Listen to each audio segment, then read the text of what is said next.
Action. Morning people, selamat datang di acara Glow to Know, Bincang Seru Tingkatkan Pengetahuanmu. Bersama saya Jay dari Studio 8 Moxa TV. Dunia kecantikan sedang tidak baik-baik saja.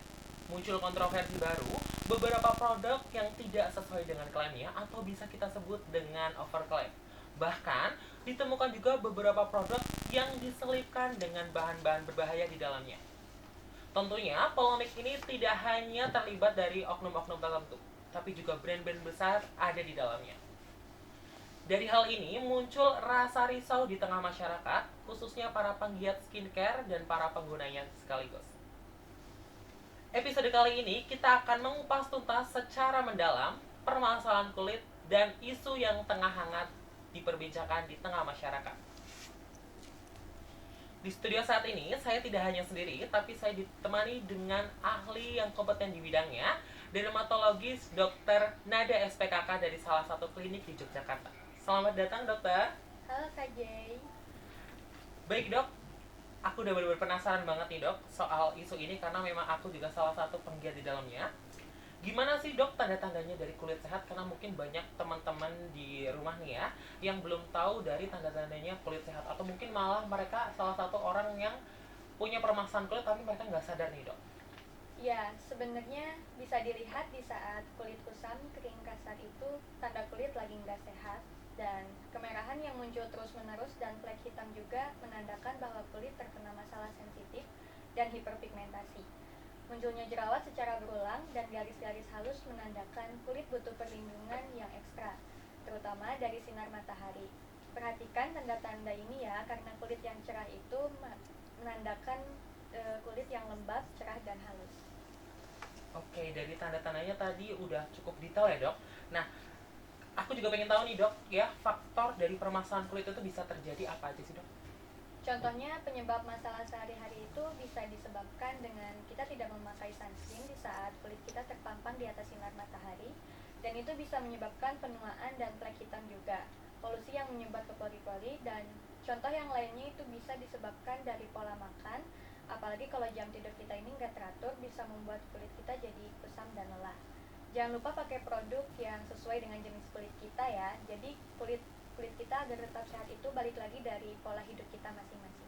Oke, dok, jadi banyak faktornya ya, dok. Ada eksternal, internal yang bisa memicu permasalahan kulit bisa terjadi. Betul. Oke, dok, ada nggak sih, dok, tips dari dokter untuk mengatasi permasalahan kulit yang mungkin teman-teman di rumah nih ya punya permasalahan kulit yang bisa dibilang membandel gitu, dok?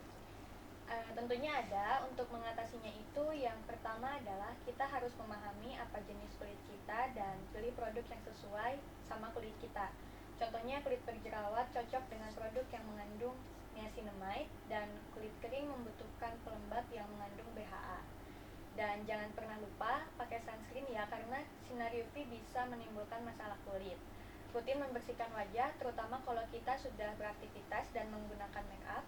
Selain itu juga perbanyak makan sayuran, buah-buahan, dan air untuk menjaga hidrasi. Kalau semisal masalah kulit terus muncul, konsultasikan ke dokter untuk kulit perawatan yang lebih maksimal. Oke, dok.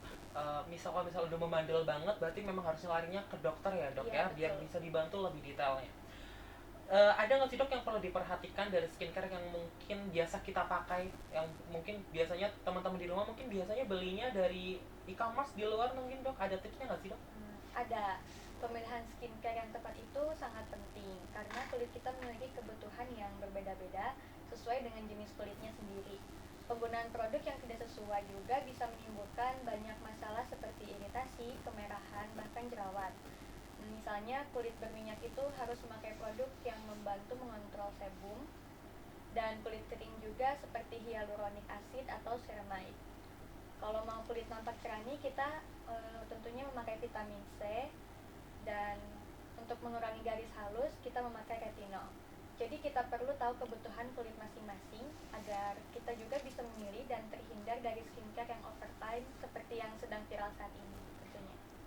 Oke, dok, jadi memang dokter pun paham ya karena isu yang sedang terjadi, karena memang lagi ramai banget. Bahkan ya kalau teman-teman boleh tahu nih, isunya memang lagi ramai banget di beberapa media sosial seperti di X, di Instagram, dan TikTok. Dan bahkan nih para penggiat skincare atau dermatologi sampai turun gunung ibaratnya untuk speak up masalah ini.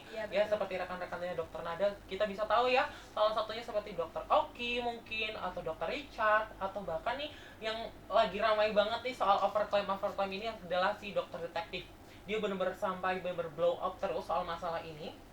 Jadi memang bisa diapresiasi ya dok, karena memang banyak rasa keresahan di tengah masyarakat ya, merasa dibohongi. Apalagi juga aku pribadi nih dok, sebagai pengguna skincare merasa kayak aku udah keluar uang nih, tapi ternyata produk yang aku pakai tidak sesuai dengan yang diiklankan. Jadi memang ngerasa ditipu, dibeli secara bersamaan gitu dok. Oke, soal produk overclaim nih dok, ada nggak sih dok efek kedepannya kalau misal kita udah terlanjur nih dok pakai produk yang overclaim gitu? Benar sekali, sekarang banyak skincare yang overclaim dalam menjanjikan hasil yang instan. Padahal skincare yang baik itu membutuhkan waktu untuk bekerja secara alami di kulit kita. Produk yang overclaim itu mengandung bahan aktif dalam dosis tinggi atau bahan kimia yang keras, bisa memberikan efek instan itu, tetapi bisa merusak lapisan kulit dalam jangka waktu yang panjang. Penggunaan produk ini bisa menyebabkan sensitif, iritasi, kemerahan, bahkan merusak skin barrier kita. Di saat skin barrier kita rusak, kulit akan mudah mengalami masalah seperti kemerahan, bahkan breakout. Selain itu juga, efek dari skincare yang tidak teruji dengan baik bisa mengakibatkan penuaan dini.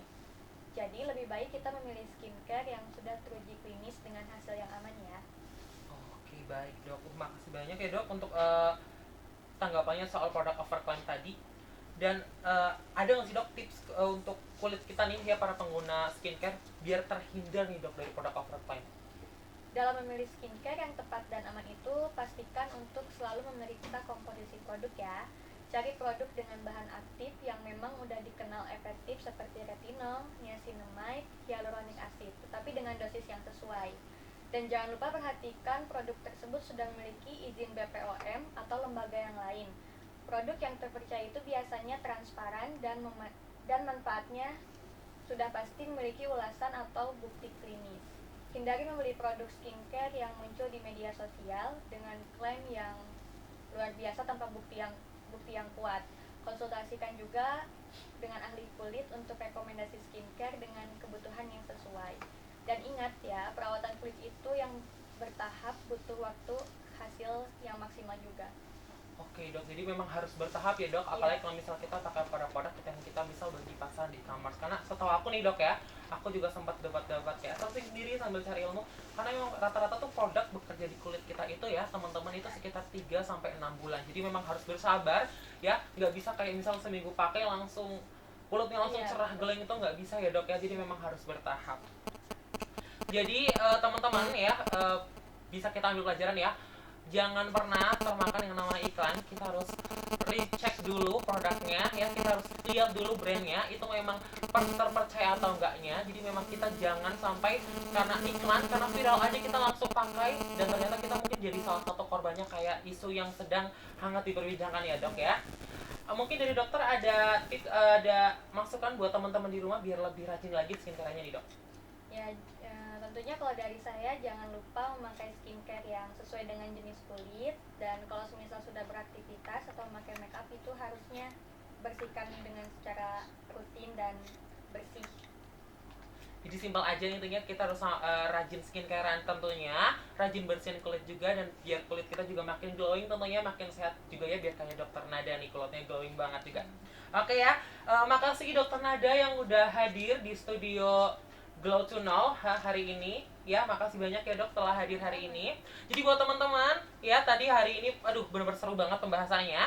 Dan jangan lupa besok ketemu lagi Jay di Glow to Know, ditontonnya di Moxa TV. See you next time and bye bye.